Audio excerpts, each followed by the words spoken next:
tsaka Israel. May problema pa US diyan sa Iran at Israel. Ayaw niya nila magdagdag. Malamang yan yung napag-usapan nila eh. Hindi tayo makikipag-away muna.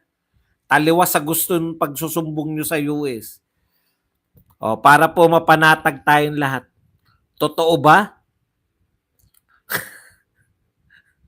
na nilusob tayo automatic? Kasi parang automatic sa Mutual Defense Treaty, di ba? O ano sinabi ni Biden nung si Trump ay makikipagdigmaan? Ito po, nung presidente si Trump ito po ang sinabi ni Joe Biden. Hindi pa po siya presidente noon, parang tatakbo pa lang siya. 2022 eh. Wala, nasaan na yun?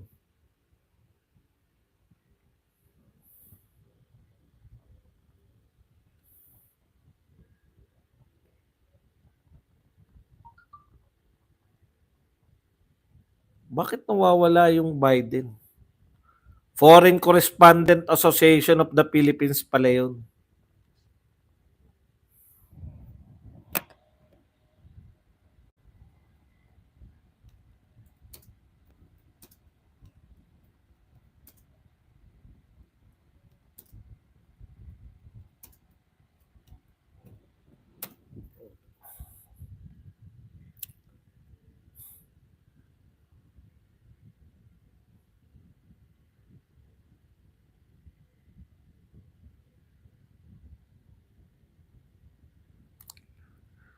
Okay.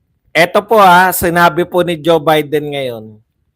Biden seeks to avoid wider war after Iran strike on Israel. Ito po para maintindihan nyo lang po yung sitwasyon. Ang sitwasyon po doon, tumira na po missile strike, drone strike na po yung Iran, di ba? Pinipigilan niya po yung Israel na para wag mag-retaliate. Tignan nyo, missile po yung tinira. Pero hindi po siya sumuporta sa Israel. Ang sabi ng US, wag kang tumira, Israel. Ayan, no? US will not take part if in any Israeli retaliatory action against Iran. So, nung tinira po yung Israel, nagsabi po yung pag gumanti kayo, Israel, hindi namin kayo susuportahan. Meron pong mga pronouncement yung mga presidente ng United States na hindi po natin maiintindihan. Di ba? Okay, isa pa.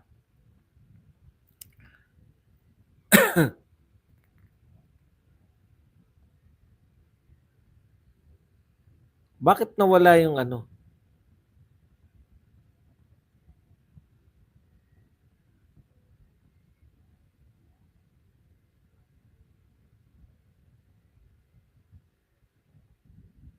Hindi ko na makita eh. Ewan ko kung bakit nabubura.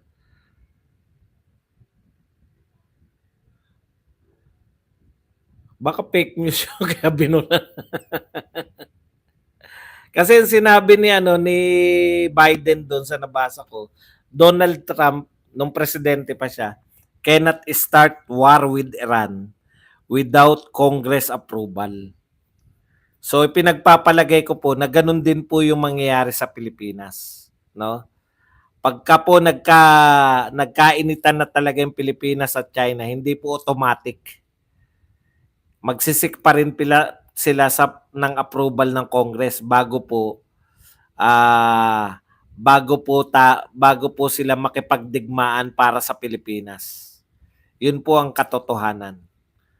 Okay, yan lang po ang ating topic. Pwede na po kayo magtanong, pwede po kayo magbigay ng reaksyon at higit sa lahat, pwede po kayo magpakape.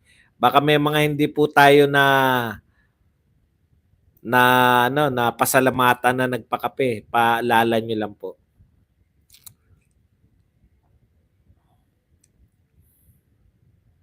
Basa.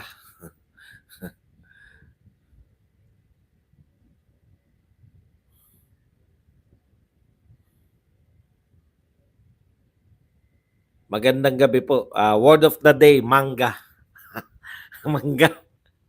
Mangga okay na kami ginamit lang talaga si BP Sara tapos diniscard na ni BBM. Yun nga eh, hindi naman talaga complicated eh.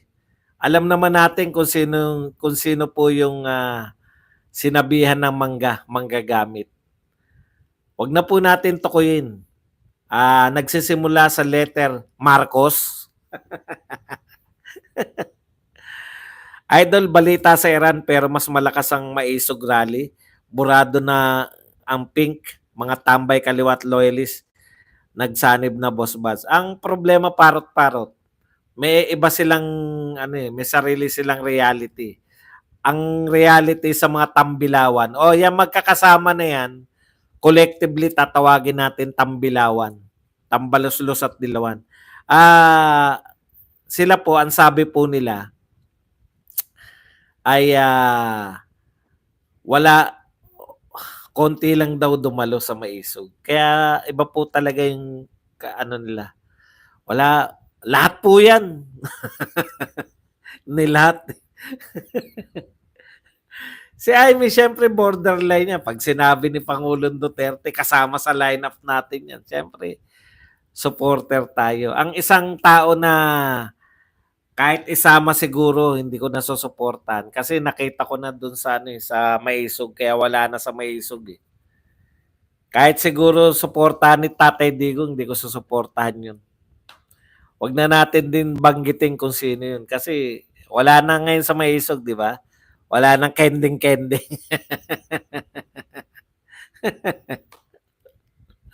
Kending-kending. Kending-kending.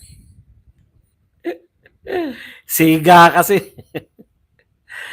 Hindi pa nananalo, siga. Akala mo, programa niya yung maisog. Eh. Kung utusan yung mga tao. Eh. Yan lang talaga. Si Roque, supportahan ko rin yan. Pag sinabi ni Tatay Digong, supportahan natin to si Roque. So, supportahan ko yan. Ang problema lang naman kay Roque, kadaldalan. Tsaka assuming. Asa ng 500 billion na ayuda? Sagot mga sunog. Ilan ba sa bobong lipunan rally? Ilan nga sila? Madali lang naman po sabihin na onti lang yan eh. Mag-rally din po kayo yung walang hakutan, yung walang mga memo galing sa Malacanang na attend. Yung talagang manawagan yung leader nyo. O, 'di ba? Nag-organize sa inyo ngayon si Sandro Marcos. Manawagan si Sandro Marcos ng rally. Sabi Bukbok, 10K lang daw ang bugok. Fake news, puro may saltik. Alam niyo po yung 10K, marami po yun. Kahit po ba 10K, sila nga hindi nila kaya mag-organize kahit 1K. Nakakailan na po, di ba? Davao, Cebu, tapos ito ngayon. Sila nga wala eh. Si Gregory. Thank you very much, Gregory, sa 5,000. Pauga uli. Oo nga, wala na siya. Boss Baz, nabalitaan mo yung bagong statement ng China?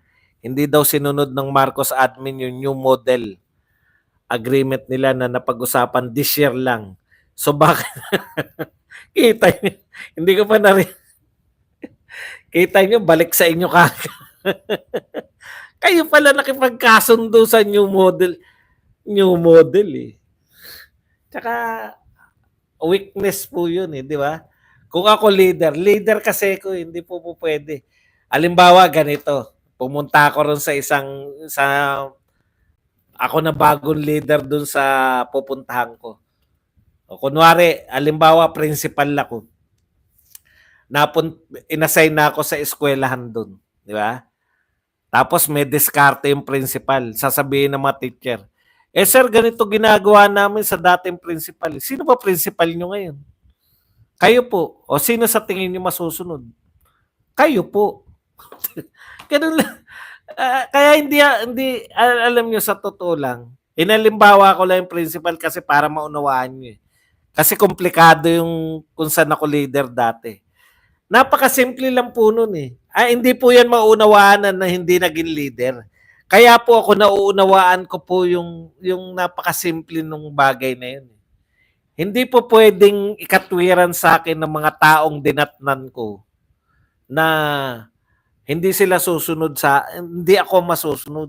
Eh sir, ang tagal na namin ginagawa 'to, eh. 3 taon yung principal dito, etong mga pinatutupad niya, eh. Oh, bakit nasa DepEd order ba 'yan? Diskarte lang ng principal 'yan. O di may sarili rin akong diskarte. 'Yun ang masusunod ngayon. Ah, gano'n po ba? Oo, 'di ba? 'Pag leader ka, ikaw ang masusunod. Kaya po kaya po hindi po puwedeng sabihin niya na, "Ano ba yung kasunduan?"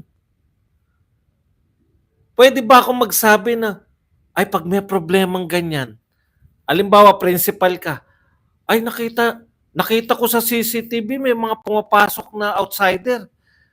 Ano ba ginagawa ng dating principal?" Naku po, 'pag gano'n ang sasabihin mo sa meeting ng mga ano,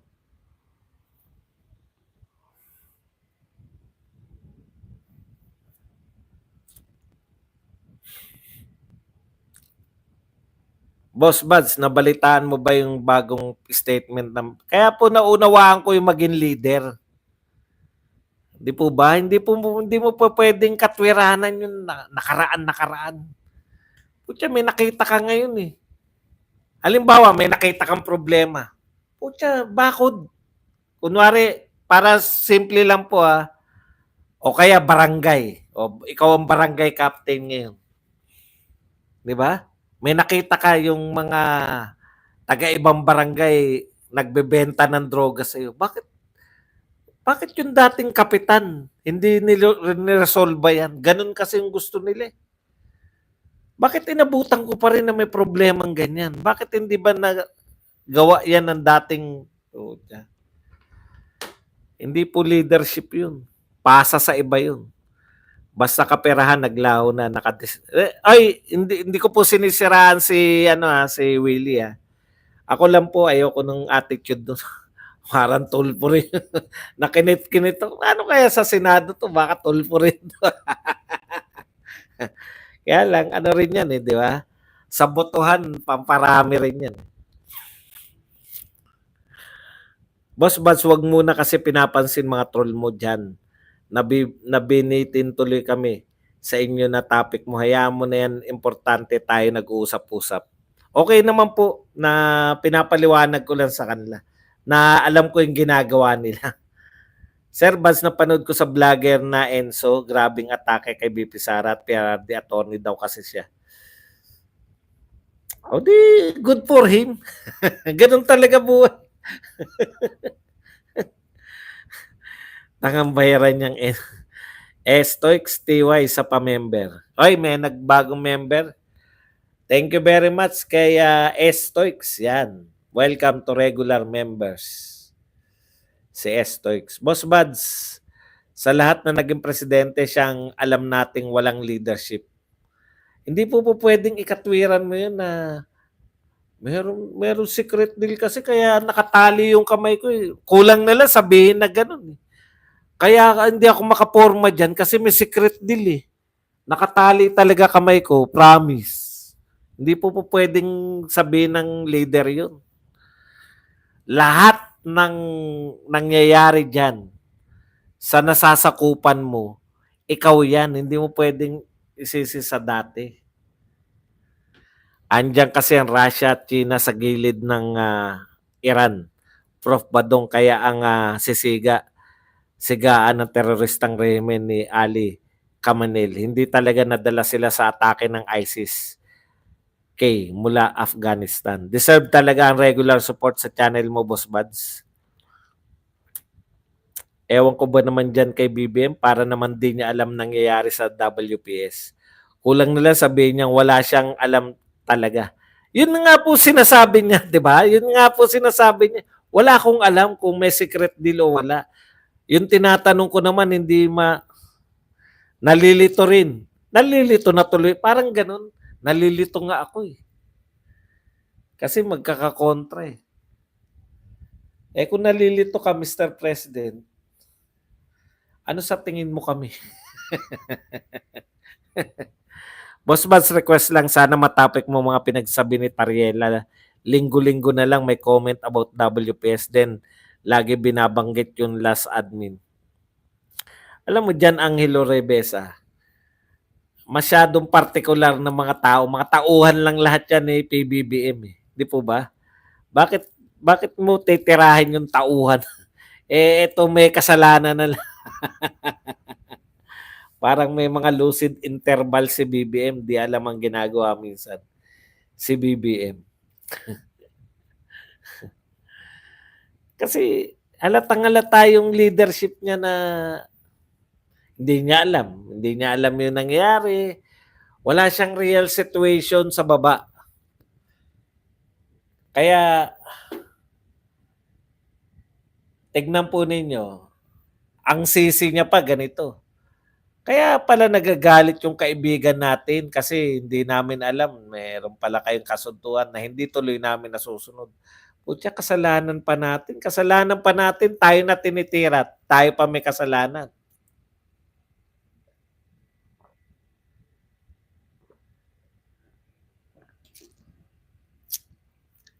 Assalamualaikum. Nanguna kasi ang Israel, naghamon para Ukraine, nagpauto. Boss Bas, may sense of humor pa rin si Tatay Diggs. Malakas pa rin ang hata kahit matanda na. Red alert na naman kami rito sa Middle East. Nampu pa. Paano hindi kayo red alert? Marami po hindi nakarating. Yun ang ano ng Iran eh. Ang mahirap niyan, yung Iran marami siyang mga yung Iran ngayon maraming anong tawag doon? Marami siyang mga group na sympathetic sa kanya di ba?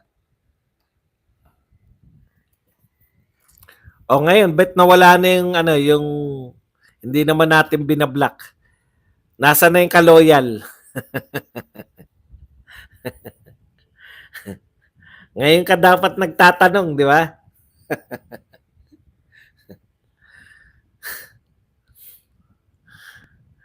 Wala ko na siyang alam. Laugh trip Prof. Badong, horrified siya sa isang ideya na hindi naman nangyari. Hinahanapan nila ng sisi. Gusto nila isisi yung kapalpakan nila sa West Philippines. Kapalpakan po yan eh. Yung paulit-ulit tayong binobomba ng tubig. Kapalpakan po yan ng isang liderato. Kasi ialaw mo ba yung mga tauhan mo na paulit-ulit na matetreten? Di ba? Bakit mo paulit-ulit na itetreten yung sarili mong tauhan? Hindi, nagtanong siya eh. Di ba tinanong niya, ano pa raw ang gagawin niya? Sabi ko, palitan mo yung pangalan mo kasi yan yung nakita ko lahat ng tao ron kaloyal eh. Sabi ko, may kaloyal doon na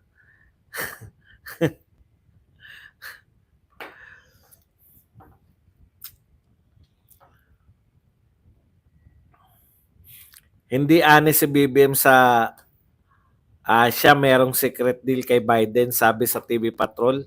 Nangingi si Biden ng $128 million sa US government para makapagtayo daw ng 36 EDCA sites dito sa Pinas.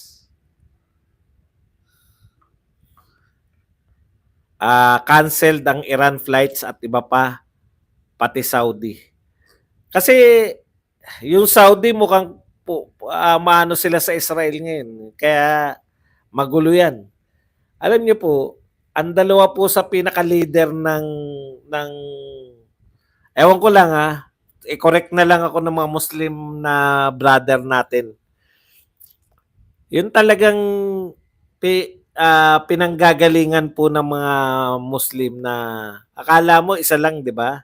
Di ba yung pagkakahati po ng Muslim between Iran tsaka Saudi? Tapos yung kampi-kampi na lang yan eh. Hindi ko na lang sigurado Sunni Shiites. Ganon. Kaya mukhang mag-ano na talaga eh. Yung Shiites tsaka Sunni. Kaya hindi rin kumampi. Hindi rin kakampi ng Iran yung Saudi. Kita titignan po natin kung ano pong ano riyan. Kasi gusto na ng Saudi yata mag ano sila ng Israel. Bati na sila ng Israel.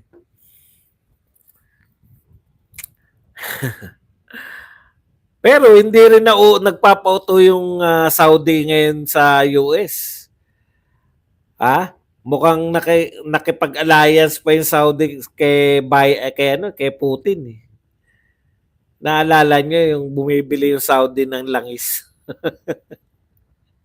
Yung una hindi ko maunawaan yun eh.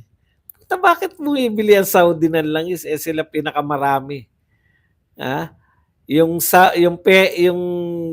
langis nila dahil mahal, yun yung binebenta nila sa labas.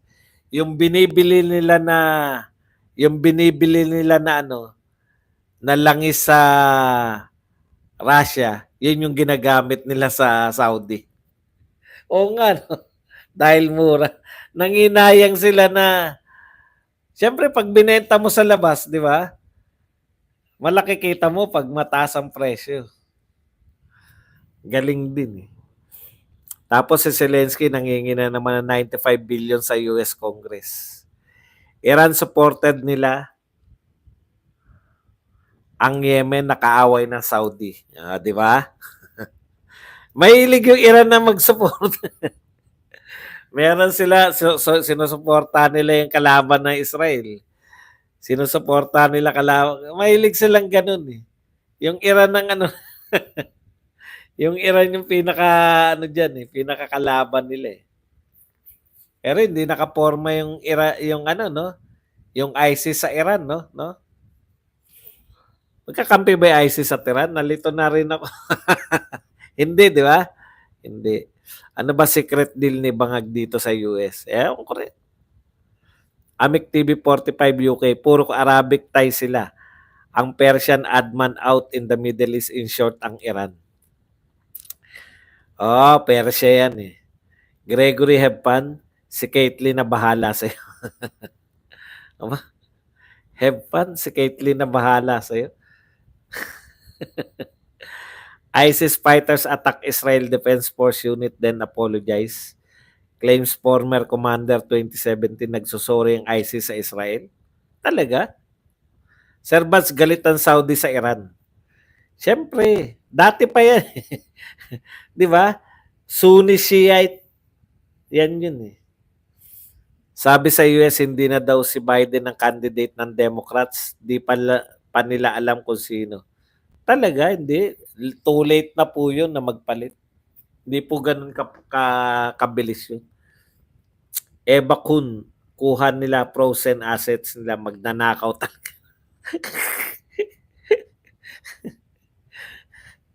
Lalo na pagbibintangan tuloy. Yung pamilya nila. Pati ang Morocco at ang Iran walang diplomatic relations hanggang ngayon. Kita nyo, pare-pareho Muslim. Kaya mali yung kulang tayo sa pag-aaral pag sinabi natin na magkakakampi yung mga Muslim. Yung ISIS was created by the US para sumandalang Iraq sa Amerika. Ang ISIS ang panggulo.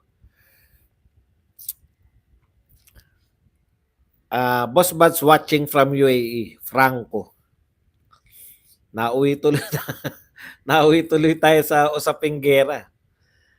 Ang amo ko, general siya at escort ni King Salman. Daming pera ng Saudi, no? Grabe yung ginagawa nila, yung one. Kakaiba eh. Sila mag-adjust yung terrain sa kanila. Wala silang pakialam, basta gagawa sila ng straight city. Ilang kilometro ba yung one na yan? Pag naroon ng katuparan yan. Yung Jordan, nagsalag din ng drone ng Iran. Grabe, no? Hindi po nakarating sa Israel. Paano pag yung dumaan po sa Saudi, tinira ng Saudi. Pinabagsak din pala ng Jordan yung mga drones ng Iran na dumaan sa airspace. Nagpaalam yung Iran actually, paraanin nyo. Sabi. Kaya, niyon ba? Hindi ba one? Hindi magkakasundo mga Arab countries. Mas maganda na magulo sila para bumaba ang gasolina. Bumaba, lalo nga nagmamahal eh. Magkagulo man ang Pinas, kay Aya Midel pa rin tayo. Hindi supported ng Europe pag nag-offense daw ang Israel para daw di mag-start ng war with Middle East. Neom pala tawag, hindi kala ko one. Neom City. Boss Bats, nakakaaliw makinig ng mga logic mo po. Natututo po ako tagos sa buto eh. Sabi ni Jeric. Maraming salamat po sa nakaka-appreciate ng ginagawa natin. Ha. Huwag ka na mag-vlog boss, hindi mo bagay. Palibasa kasi China mismo nagsabi na may usapan sila ni Duterte.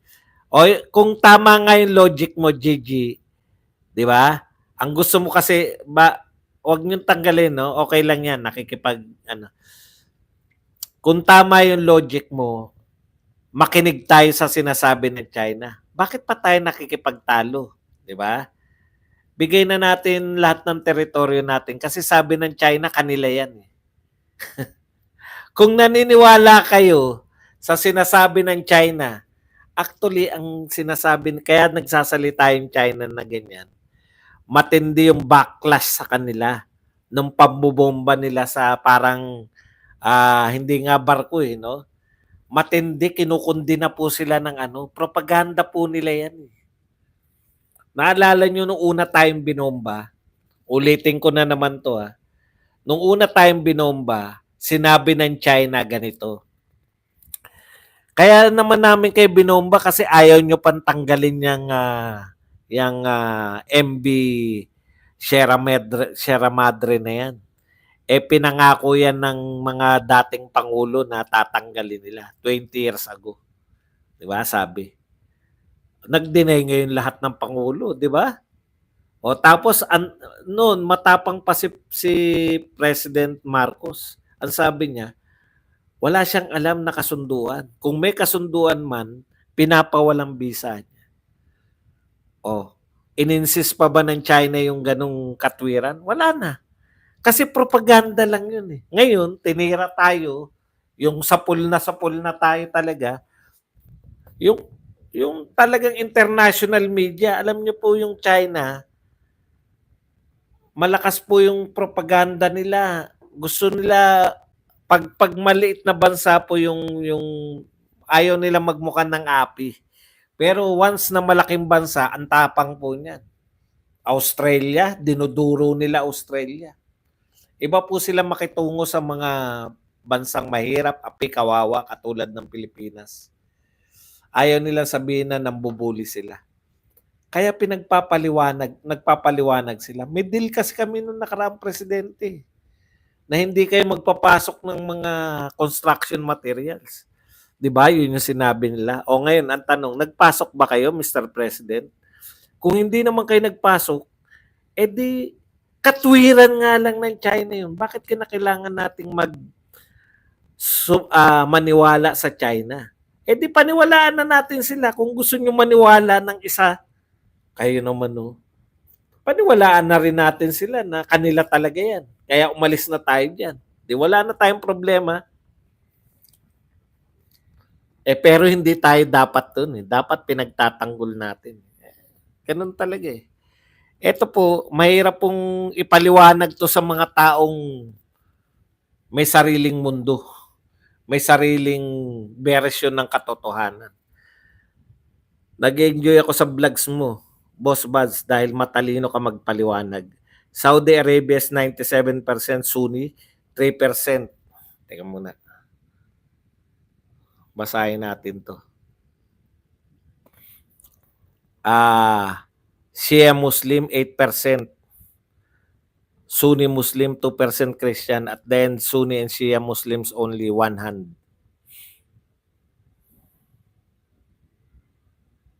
Gigi, sana walang AA yung pangalan mo. Gigi, kulang ka sa impormasyon, lika nga hala, sige to. Pang futuristic ang mga infrastructure nila. Huwag niyo na pigilan mag-vlog si Badong kasi may sense yung mga sinasabi niya. Kahit naman pigilan niyo ako, wala. Wala kayong pakialam sa akin. Misis ko nga hindi ako napigilan. Sir, ba sa pag-aaral ng geography sa China, ang paniwala nila ay Philippines is province of China. Hindi po. Hindi po nila paniniwala yun. Mapagpalang gabi, Sir Buds. More power to your channel. Mabuhay po kayo. Ah, halos lahat ng bansa may trade sa China. Isabotahe lang nila ang isang export natin. Like banana, good luck na lang. Pag hindi lang yun. Pauin lang yung mga nagtatrabaho sa sa Hong Kong tsaka sa China eh. Conflagration point ng mundo ang Middle East. Kung nanonood kayo may isog rally, explain ni Baste dahil propaganda lang daw yan. Sorry na Marudio. GG ang lasa mo. Boss, si Governor Joe Bahib sinuspend ng 6 months. Si PBBM po ba pwedeng isuspend ng 4.5 years? Don Cortez sa China ka na tumira kung ganun. Pro-China ka kasi. 1.4 watching. Buti nakaabot din sa live mo. Ano ibig sabihin, boss, ng maisog? Hindi ko po alam yung kung yung actual, no? Yung mga Bisaya. Alam ko matapang eh. Pero hayaan nating sumagot yung mga Bisaya. Pakiano po sa mga Bisaya, o yun, matapang daw ang maisog. Wala naman talagang alam si Marcos, Boss Buds. Good evening po, Sir Buds. Danlike na po watching from Hong Kong. Corazon Austereo. Majority ng Palestinians ay Sunni Muslim pero bakit Iran ang kumampi sa kanila? Hindi ko po alam. Sis Lulu, di mag-invest ang Saudi sa atin, kailangan nila ng funds sa The Line. A housing ang community project nila. Ayan. Nako, mauwi na naman tayo sa mga pako at martilyo issue nito. Matapang hindi atras. Ayan. Kita mo ha. Grabe sagot sa'yo ha. Good night na mga kakulto ni Digong. Ano oras na ba? Tapusin natin to. Maisog matang yan. Matapang. Maisog means matapang pero mali. Ibig sabihin matapang. Sorina Marujo, thank you very much for Saudi Arabian Real. Maraming salamat sa iyo, Sorina. Mode of transportation sa Neom City, Serbadong air taxi, tatawagin nilang Volocopter. Tindi, no? High-tech na. Marcos naman ang nagpa-complicate. Disney nga ng Saudi Prince yung demand ng US for more oil. Dininay. Yan. Oo. Hindi na sila sunod-sunuran sa US ngayon. Uncle Crisostomo. Ang daming Bisaya kasi na nag-follow sa'yo, Sir Buds. Nagtapok diri tanan.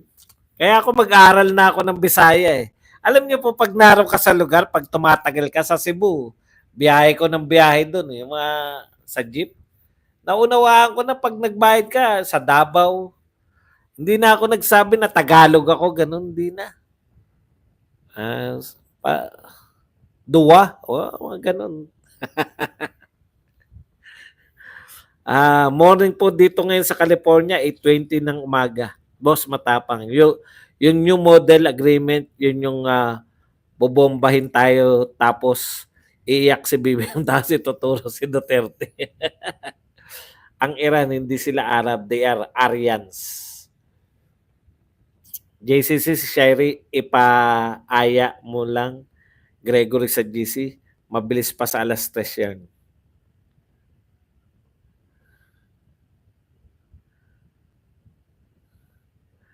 Good evening, Sir Badong. Morning to US. Ayan, high-tech tayo. Tonelada na ang bushab. Nanonood kami ng live na maisog kahit di namin naintindihan. Ako kanonood ko ng mga nila Baste tsaka ni Tatay Digong. Parang nauunawaan mo na eh. Natatawa na rin ako sa mga joke kahit Bisaya eh. Maisog na vlogger matapang. Good morning, Sir Baz. Isugyod ang mga Bisaya, Sir Badong. Dehin boki kay sa akin, mahina ako kay Gregory.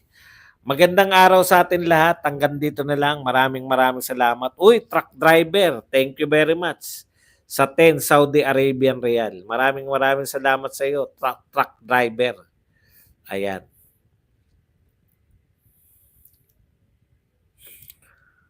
Saudi mamumuhunan sa Pilipinas, bibili ng langis kasi dami ng langis tinatapon sa inyo. Major dialects.